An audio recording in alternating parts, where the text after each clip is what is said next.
Monsieur le président, monsieur le ministre, monsieur le rapporteur, mes chers collègues, le président de la République a fait de la transition écologique un axe extrêmement fort de son mandat. Aujourd'hui, le constat est partagé par tous et l'urgence à agir est aussi partagée par une très large majorité de nos compatriotes. Elle est une donnée incontournable qu'il conviendra de réussir si l'on veut transmettre aux générations futures les clés d'un développement économique, social et environnemental viable. Dans ce cadre, le rôle qui est le nôtre dans l'examen des lois structurantes pour ce futur commun est particulièrement important. Nous le savons toutes et tous, il n'est pas de protection environnementale sans acteurs forts de la filière agricole. Le rôle que joue cette filière pour la protection des milieux aquatiques est fondamental. Pourtant, l'activité conchylicole est aujourd'hui menacée. Et je crains, si la réglementation française n'évolue pas, que la profession soit vouée à disparaître. La conchyliculture a un rôle déterminant dans le maintien de l'équilibre écologique de la faune et de la flore marine. Il ne faut pas oublier qu'elle est la principale branche de l'aquaculture française et qu'elle est répartie sur l'ensemble du littoral français, représentant ainsi une activité économique très importante et un enjeu environnemental majeur. À cet égard, les nombreuses études scientifiques en la matière montrent le lien fort entre l'activité conchylicole et le bon état écologique des eaux marines. Les conchyliculteurs ont en effet besoin d'eau littorale saine afin de poursuivre leurs exploitations. Les activités ne peuvent perdurer que si les milieux marins et côtiers sont en bon état. Le lien entre maintien de la conchyliculture et biodiversité est donc primordial. L'Europe a pris la mesure de ce dossier et nous ne devons pas oublier que dans le cadre de la politique commune de la pêche, le Fonds européen pour les affaires maritimes a permis à la France, pour la période 2014-2020, de disposer d'une enveloppe de 588 millions d'euros. Or, malgré les mesures adoptées par l'Union européenne en faveur d'une meilleure prise en compte de l'activité conchylicole, notre droit national est, quant à lui, resté en retrait et n'a pas suffisamment pris en compte la question du maintien de la profession et de son devenir. Il est donc très difficile pour les acteurs mobilisés sur ce sujet de mettre en œuvre un plan efficace de protection et de sauvegarde de l'activité. Nous ne pouvons que le regretter, d'autant que certains réseaux, comme le réseau de surveillance Repamo, font un travail particulièrement important. Aussi, je pense qu'il est grand temps que le législateur s'engage fortement en faveur du maintien et du développement de l'activité conchylicole, dont je souligne ici qu'elle constitue une activité absolument fondamentale dans certaines de nos régions. Tel est l'objectif que notre collègue Jimmy Pahin a assigné à la proposition de loi que nous discutons aujourd'hui. Favoriser le développement des activités agricoles déjà présentes pour répondre aux besoins actuels et futurs des conchyliculteurs. Pour y parvenir, la proposition de loi vise à contrer les risques que représentent les pressions foncières qui s'exercent sur les chantiers conchylicoles du nord de la France, ainsi que sur les mâts conchylicoles du sud. Il est en effet vital pour le maintien de la profession d'agir en priorité sur le maintien de la vocation agricole des exploitations aujourd'hui dédiées à la culture marine.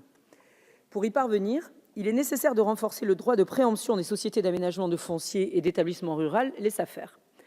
Ce renforcement du droit et de préemption des SAFER aura pour effet de mettre un terme à la stratégie de détournement du droit que certains font aujourd'hui et qui leur permet ainsi de s'enrichir grâce à la spéculation foncière.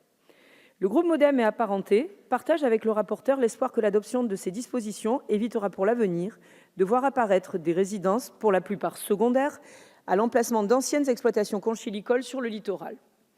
Cette ambition s'inscrit parfaitement dans la suite logique des dispositions que nous avons votées dans la loi Élan et qui ont récemment été confirmées par le Conseil constitutionnel, à savoir que nous, au sein du groupe MoDem et apparentés, refusons de voir nos terres agricoles transformées en chambres d'hôtes, gîtes ou en restaurants. Et si, naturellement, ces activités sont très importantes, car vecteurs de tourisme et parce qu'elles participent à un développement économique nécessaire, leur croissance ne doit pas se faire au détriment des terres agricoles. Je tiens à saluer ici l'ensemble des représentants des groupes politiques présents lors des auditions menées par le rapporteur, ainsi que lors de l'examen en commission, avec lesquels nous avons pu construire un texte d'équilibre et de consensus qui répond à des préoccupations territoriales fortes auxquelles les élus du littoral sont confrontés au quotidien. Cette proposition de loi est le fruit d'une large concertation, d'abord avec la profession conchylicole et les élus locaux impactés par ces pressions foncières et touristiques importantes, puis avec les députés de la majorité et de l'opposition, afin d'élaborer un texte transpartisan qui puisse aider une activité essentielle pour la vie socio-économique de nos territoires. Nous partageons ici tous un attachement profond au maintien des exploitations agricoles. Ces activités sont en effet partie intégrante de nos territoires et de leur identité. Mon groupe souhaite, à travers cette proposition de loi, préserver ces économies locales qui valorisent nos paysages, respectent l'environnement et façonnent la spécificité de chaque espace. Je me félicite donc de l'adoption à l'unanimité en commission de cette proposition de loi et espère que la discussion en séance sera tout aussi constructive, car le tissu économique est complexe. Dans les nombreuses communes littorales françaises, près d'un emploi salarié sur deux est lié à l'économie résidentielle et à la présence de touristes et de résidents permanents. Or, ces emplois évoluent étroitement avec des emplois productifs liés à la mer et à la culture marine. La bonne cohabitation de ces deux types d'activités est donc centrale et reste un gage de développement local performant. Mes chers collègues, il nous appartient de tout mettre en œuvre afin de préserver les activités agricoles dans une zone aussi fragile que le littoral, qui est victime de fortes pressions touristiques, démographiques et foncières. Le littoral dont nous parlons ici n'est pas seulement le littoral métropolitain, mais également ultramarin, car le droit de préemption des SAFER s'applique également aux établissements publics fonciers agricoles des collectivités et territoires d'outre-mer. Les territoires ultramarins disposeront donc, eux aussi, d'outils similaires de préservation du foncier. Le rôle social et économique de ces activités, leur participation à l'entretien du patrimoine historique et naturel du pays, leur attrait en matière de tourisme, mais aussi leur importance pour le maintien d'une bonne qualité de l'environnement, sont des atouts de cette filière au service de la vitalité et du dynamisme du pays.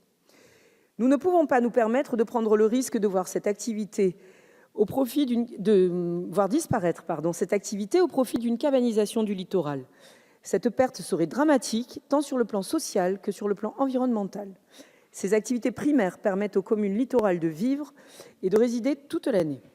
C'est pourquoi le groupe Modem et Apparentés votera avec enthousiasme votre proposition de loi pour la protection des activités agricoles et culture marine en zone littorale. Je vous remercie.